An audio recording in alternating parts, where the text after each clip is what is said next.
Hello friends, Mithila education and welfare society में आपका स्वागत है।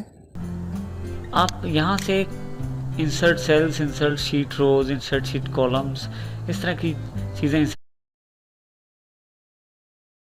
या शीट्स को हटा सकते हैं। फॉर्मेट से आप उनको फॉर्मेट्स भी कर सकते हैं। मान लीजिए यहाँ मैं इस रो को सिलेक्ट कर लेता हूँ, सुमित रो को। इंसर्ट पे क्लिक करूँगा। इंसर्ट अगर मैं शीट रोज करता हूँ तो एक नई रो मेरे पास अवेलेबल हो जाएगी। मान लीजिए सिर्फ एक सेल सेलेक्ट कर लेता हूँ तो इंसर्ट सेल्स पिक करता हूँ।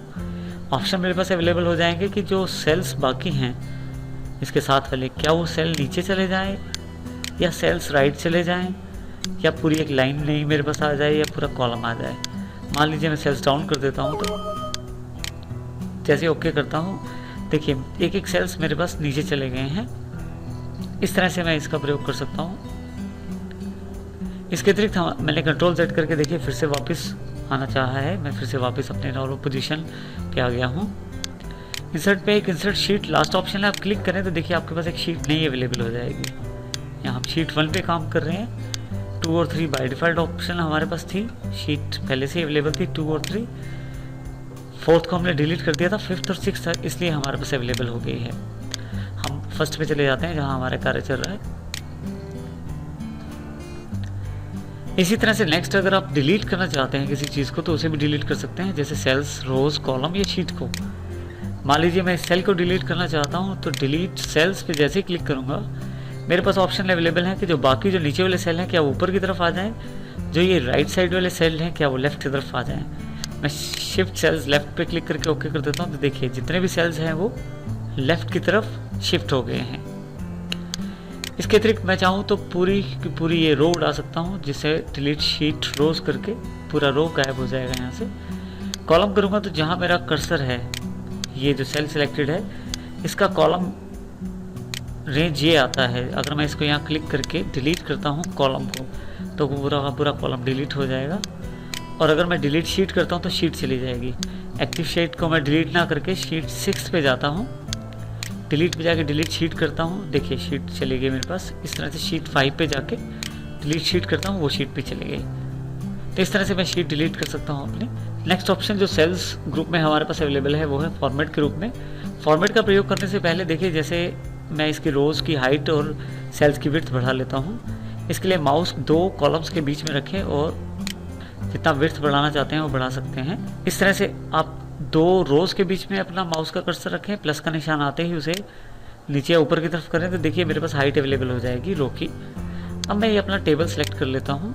फॉर्मेट पे जाते हैं, यहाँ से रो हाइट, सबसे पहले रो हाइट अवेलेबल है। रो हाइट पे अगर क्लिक करता हूँ, जो रो हाइट मैं देना चाहता हूँ वो दे के मैं ओके कर दूंगा तो उस रो हाइट के अकॉर्डिंग मेरी रोज़ आ जाएंगी। देखिए वो रोज़ 25 जो उसकी हाइट दी है उसके अकॉर्डिंग सेट हो गई हैं।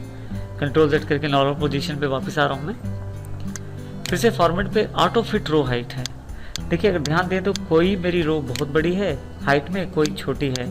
तो अगर मैं सबको बराबर करना चाहता हूँ तो सिलेक्ट करके फॉर्मेट पे row auto fit row height click कर दूंगा तो देखिए सभी रोज इक्वल साइज में अवेलेबल हो गई हैं। इसी तरह से मैं कॉलम विड्थ एडजस्ट कर सकता हूँ, जो कॉलम विड्थ मुझे चाहिए। मान लीजिए मुझे 25 की कॉलम विड्थ चाहिए तो जैसे ही एंटर करूँगा 25th कॉलम विड्थ अवेलेबल हो जाएगी। 25 के हिसाब से कॉलम विड्थ मेरे पास अरेंज हो जाएगी।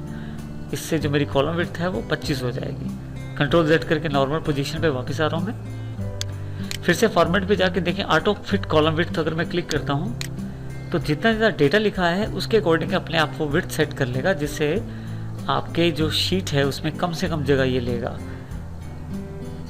कंट्रोल Z करके नॉर्मल पोजीशन में फिर से वापस। मैं चाहूँ तो डिफ़ॉल्ट विड्थ सेट कर सकता हूँ कॉलम की। अगर आप ध्यान दें तो E, F और G ये जो कॉलम्स हैं हमारे पास, इन पे अगर मैं 40 की विड्थ दे देता हूँ तो ये बहुत बड़े हो गए हैं। देखिए जो सिलेक्टेड डेटा है उस पर नहीं, E, F, G। तो अगर आप इन पे ध्यान दें तो ये जो कॉलम्स हैं इनकी जो विड्थ है बहुत ज़्यादा बड़ी हो गई है। तो इस तरह से मैं यहाँ से फॉर्मेट से डिफ़ॉल्ट विड्थ सेट कर सकता हूँ, जो डॉक्यूमेंट की डिफ़ॉल्ट विड्थ हो सकती है। मैं 15 कर देता हूँ तो देखिए 15 पे अवेलेबल हो गए हैं। आप चाहे तो रोज़ और कॉलम्स को हाइड भी कर सकते हैं। सेलेक्ट कर लेते हैं हम इन रोज़ को।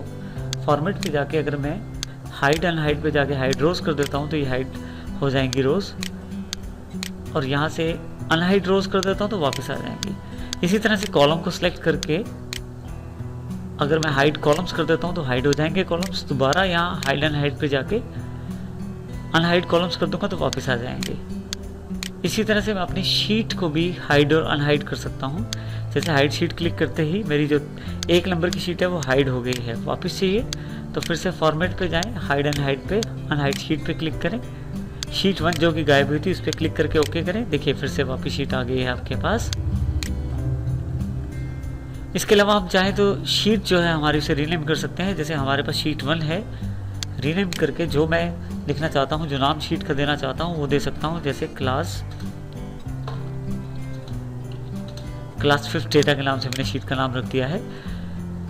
इसका प्रयोग तब ज़्यादा महत्वपूर्ण हो जाता है अगर आपके पास शीटें बहुत ज़्यादा हैं।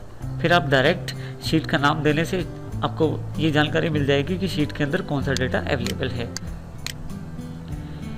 इसके अलावा आप कॉपी भी कर सकते हैं शीट को और मूव भी कर सकते हैं। मान लीजिए 5th शीट जो मेरे पास एक्टिव शीट है, मूव और कॉपी पे क्लिक करता हूँ, क्लास 5th डेटा यानी कि जो एक्टिव शीट उसे क्लिक करता हूँ, क्रिएट ए कॉपी कर दूंगा और जैसे ओके करूँगा इसका डुप्लीकेट मेरे पास अवेलेबल हो जाएगा। देखिए 5th डेटा शीट 1 और ये शीट 5th डेटा की पार्ट 2 यानी कि एक तरह से दूसरा कॉपी तैयार मिल गया है मुझे ये शीट नहीं चाहिए तो इसे मैं डिलीट भी कर सकता हूँ। डिलीट पे डिलीट शीट के ऑप्शन से यस करते ही ये शीट मेरे पास डिलीट हो जाएगी। इसके अलावा मेरे पास मूव भी कर सकते हैं शीट को। मूव पे क्लिक कीजिए, अब की बार कॉपी पे क्लिक नहीं करना है, यहाँ आप क्लिक मत करें। इस शीट को कहाँ लेके आना है, मूव टू एंड, वहाँ क्लिक कर दें, ओके करते हैं। तो देखिए इस बार शीट हमारे पे लास्ट नंबर पे अवेलेबल हो गई है। इसके पश्चात हमारे पास टैब कलर्स अवेलेबल हैं। आप शीट्स के कलर भी दे सकते हैं उनके नाम के नीचे। बिल्कुल थोड़ा सा दिखाई देगा आपको, यहाँ देखिए रेडिश कलर थोड़ा सा 5th डेटा के पीछे आ गया है, जिससे ये जानकारी मिल जाएगी कि ये शीट अलग है। इस तरह से आप इनको कलर भी दे सकते हैं शीट के नाम के पीछे। इसके अलावा आप शीट को प्रोटेक्ट भी कर सकते हैं पासवर्ड के साथ। प्रोटेक्ट शीट पे क्लिक कीजिए। आप जो चाहते हैं कि यूज़र्स क्या कर पाए उनको तो आप ऑन कर दीजिए, और जो आप नहीं चाहते कि यूज़र ना कर पाए उसको आप ऑफ रखिए सिलेक्टेड बॉक्स से। जैसे मेरे पास 2 ऑप्शन ऑन हैं, सिलेक्ट लॉक सेल्स और सिलेक्ट अनलॉक सेल्स। तो इसमें केवल यूज़र जो है सिलेक्ट कर पाएगा या डिसलेक्ट कर पाएगा। इसको ओके कर देते हैं, पासवर्ड देके इसे ओके कर दीजिए। जैसे मैंने ओके किया ये मेरे से फिर से पासवर्ड मांगेगा कंफर्मेशन के लिए, दोबारा ओके कीजिए। अब मैं डेटा को सिलेक्ट तो कर सकता हूँ और डिसलेक्ट भी कर सकता हूँ, लेकिन इसमें मैं किसी भी प्रकार का कुछ भी मॉडिफिकेशन नहीं कर सकता। मॉडिफिकेशन करने के साथ ही आपके पास मैसेज जो आया है, the cell or chart that you are trying to change is protected and therefore read only.